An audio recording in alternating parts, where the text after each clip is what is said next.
Alrighty gang, so this is going to be the stippling sphere demonstration. For this one I have our handy dandy cup here. I'm actually going to trace the bottom size of it, just so as you're watching this demonstration it doesn't take 5 ever, just because stippling does take longer, but it looks super duper cool when you're done. So I've traced my sphere. I'm going to mark out, I'm going to put the sun on the left side this time. That means it's going to be brighter over here and darker down in this bottom corner. So with stippling, all it is dots.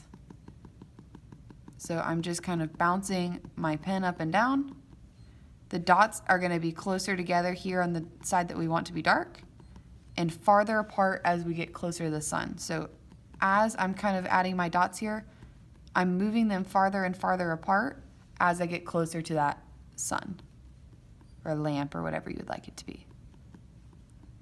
And again, I'm kind of working in that C shape as I move with my sphere. I want it to be a little bit darker on the edges and kind of work in like a round instead of being straight lines. So I'm just adding more and more dots.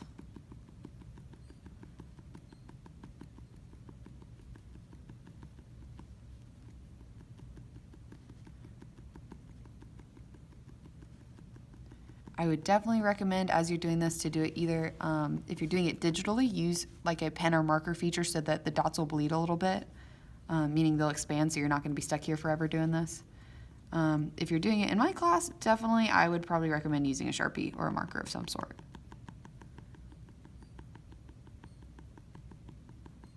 So I'm darkening it up more at the bottom, just adding those dots in there.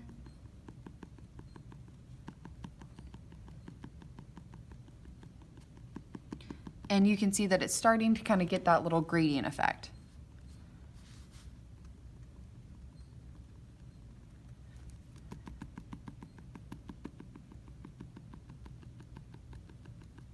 If you slam down really hard on my Sharpies, make sure that you're doing this kind of lightly, because if you push down really hard, you're going to ruin the base of your Sharpie.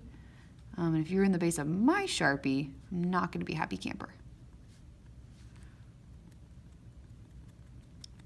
All right, so we could definitely add more to this. I'm just going to add more to kind of this left side so that you guys get the effect of how dark you can make this. So I'm going to really darken up this base here.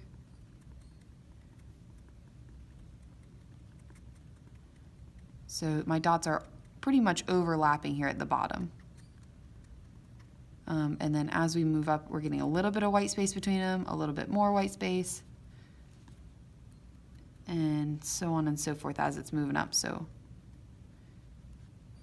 we start to really get a better gradient effect.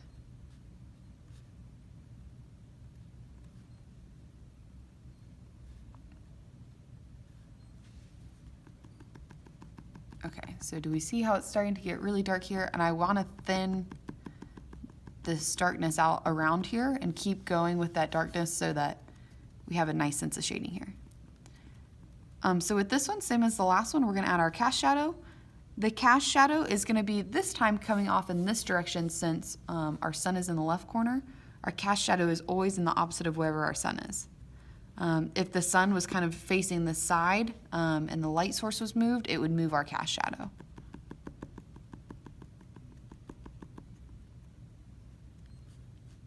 All right, so our sun, I'm going to just kind of mark out where our cast shadow would be, kind of in reference to that sun. It's like this little squatty oval / half circle, and I'm adding dots to it. And again, it's going to be a little bit darker close to the bottom. I want you guys to note that I didn't outline this one. I would avoid outlining, especially in your artwork, but I just tried to use the dots to keep it a little bit more natural looking. And so it's going to be darker towards the bottom and get lighter as we go towards that edge.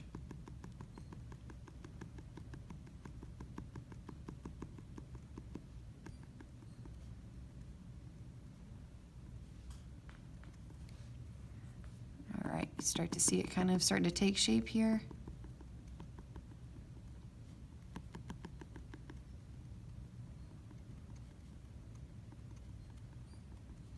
Okay, and ultimately, if time wasn't a factor here, I would add way more dots to give it a really nice gradient, but I don't want you to be border than you already are.